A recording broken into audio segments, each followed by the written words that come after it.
Assalamualaikum warahmatullahi wabarakatuh. Waalaikumsalam Waalaikumsalam warahmatullahi Waalaikumsalam wabarakatuh. warahmatullahi wabarakatuh. Innalhamdalillah wa syukurillah ala nikmatillah wala haula wala quwata illa billah asyhadu alla ilaha illallah wa la syarikalah wa asyhadu anna muhammadan abduhu wa rasuluhu tiapata. Allahumma sholli ala Muhammad wa ala alihi wa ashabihi ajmain amma ba'du. Ya, alhamdulillah Mas Dr. Agus memberikan waktu, memberikan kesempatan untuk ikut nimbrung dalam kita sama-sama mencari kecerahan dalam hidup ini. Dan ini topiknya menurut saya sangat sangat pas karena ini kebutuhan kita semua. Karena tentang sektor sakaratul maut itu adalah akan kita hadapi semua nanti di akhir hayat kita. Kita tidak tahu waktunya kapan. Dan itu hal yang pasti yang harus kita hadapi. Tidak ada satupun orang yang tidak melalui namanya sakaratul maut. Saya dipercaya Mas Agus untuk meninjau dari perspektif psikologi. Jadi sakaratul maut dari perspektif psikologi. Monggo lanjut, Mas Dokter. Tadi sudah sangat luar biasa dari tiga pembicara yang lalu, Mas Agus, Yai Mustain, dan Pak Dokter Sarif. Ini konsep sakaratul maut dipandang sebagai pengalaman kompleks yang melibatkan perubahan kesadaran, respon emosional, dan persepsi realitas.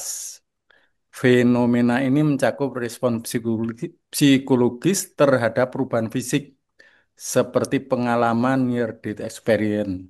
Jadi pengalaman-pengalaman menjelang ajal yang dipengaruhi oleh penurunan oksigen ke otak.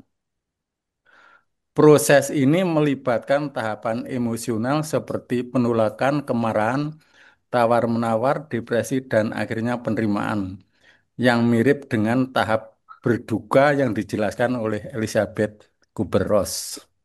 Nah,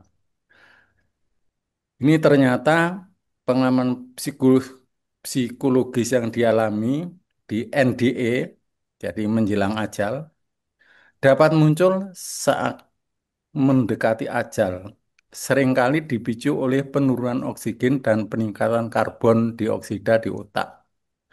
NDE dapat berupa halusinasi, sensasi keluar dari tubuh, atau visualisasi kejadian masa lalu.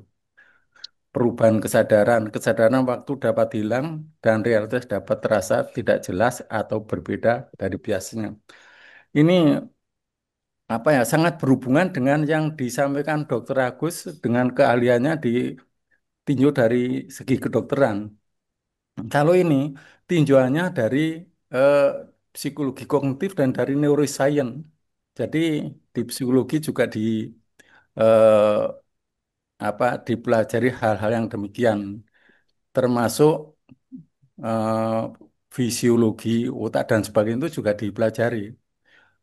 Jadi ada namanya psikologi faal itu yang mempelajari otak juga berhubungan dengan yang tadi disampaikan oleh Mas Dr. Agus. Jadi ini pas sekali. Enggak lanjut.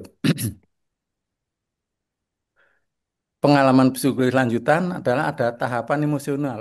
Individu dapat melalui serangkaian emosi yang mirip dengan tahap berduka. Ada namanya penolakan. Menolak kenyataan bahwa kematian akan segera terjadi. Ini terutama bagi saudara-saudara kita yang belum eh, mau menerima tentang kematian. Karena apa? Merasa masih banyak tugas-tugas dunia yang belum diselesaikan. Misalnya, anaknya belum pada selesai kuliah, anaknya masih belum pada menikah, hartanya banyak, nanti bagaimana membagi hartanya. Ini makanya dia akan menolak untuk kematian. Hmm. Yang kedua adalah emosionalnya adalah marah. Merasa marah, benci, atau iri karena kematian. Nah, ini faktanya demikian. Marah, tapi apa yang bisa dilakukan? Tidak akan bisa.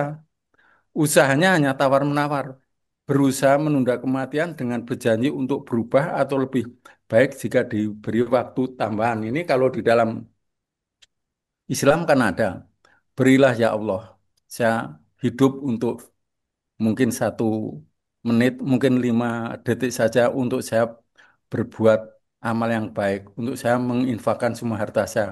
Ini terjadi tawar-menawar. Tawar-menawar tentunya di dalam hatinya. Enggak, lanjut.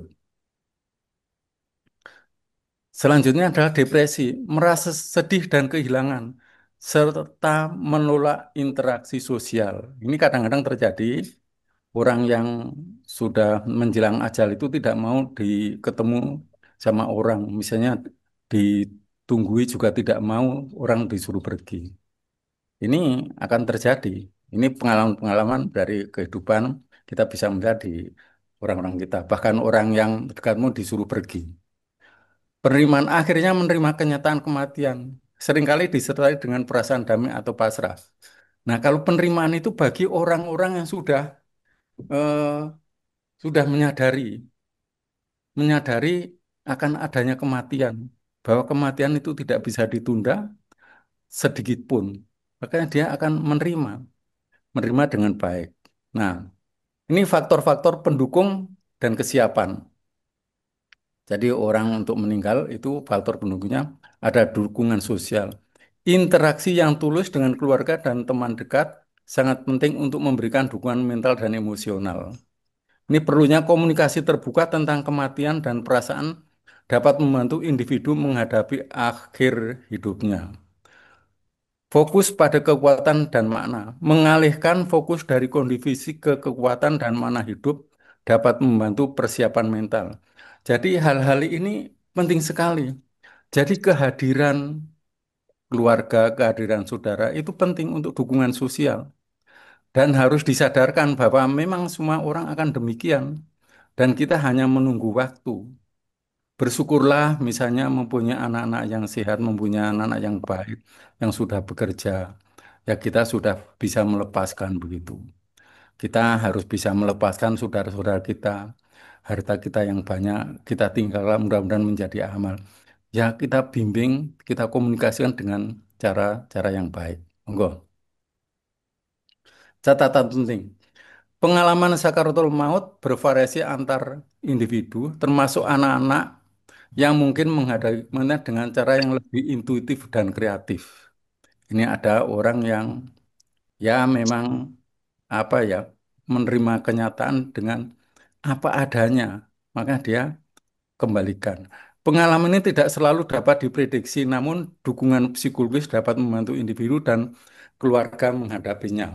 Nah, ini semua adalah kembali kepada eh, habits kita.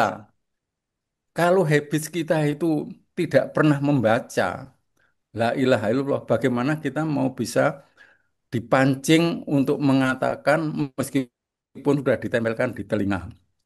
Sama saja. Bagaimana kita bisa mengucapkan kalimat-kalimat Masya Allah kalau kita tidak terbiasa. Makanya itu pentingnya habits ditanamkan sejak awal. Sama dengan la ilaha illallah. Kita juga harus ditanamkan sejak awal. Karena apa? Ini akan menjadi habits. Habits itu lama-lama akan menjadi otomatis. Kita nggak akan memikir lagi. Misalnya melihat saudara kita berhasil, Masya Allah, melihat anak anak-anak tetangga misalnya begitu hebat, kita bilang, Masya Allah. Itu karena apa? Kita terbiasa. Dan karena sudah terbiasa, itu nanti lama-lama akan tersimpan di dalam ingatan kita, di basis yang paling dalam, jadi yang di bawah alam sadar. Kapanpun akan selalu muncul. Sama aja kalau kita mau minum atau makan mesti paling bismillah. Itu karena sudah otomatis. Jadi kebiasaan itu akan menjadi otomatis. Sama dengan kalimat la ilaha illallah. Kalau sudah menjadi kebiasaan, meskipun kita sudah tidak sadar karena tadi otak sudah runyam ya, sudah rusak karena oksigen yang ke sana sudah berkurang. Makanya kalau dipancing, telinga kita masih bisa ingat. Ini kalau sudah terbiasa, jadi hanya pancingan. la ilaha illallah. Makanya kalau kita mau tidur juga kapanpun, terutama kalau sulit tidur, la ilaha illallah, nanti akhirnya akan terlelap. Jadi ini kebiasaan-kebiasaan harus ditanamkan dan dilaksanakan dalam kehidupan sehari-hari. Seperti kewajiban seorang muslim sholat 5 waktu dan zikir. Zikirnya itu pasti akan kita akan bawa ke dalam bawah sadar atau ketidaksadaran. Tapi kalau kita diungkit, misalnya la ilaha illallah, kita pasti akan ingat. Karena pernah membaca itu berkali-kali. Nah, ini sudah lewat 19 menit. Terima kasih. Mohon maaf apabila tidak berkenan. Nasrul minallah wa fathun qarib. Assalamualaikum warahmatullahi wabarakatuh. Waalaikumsalam Waalaikumsalam warahmatullahi warahmatullahi wabarakatuh. wabarakatuh.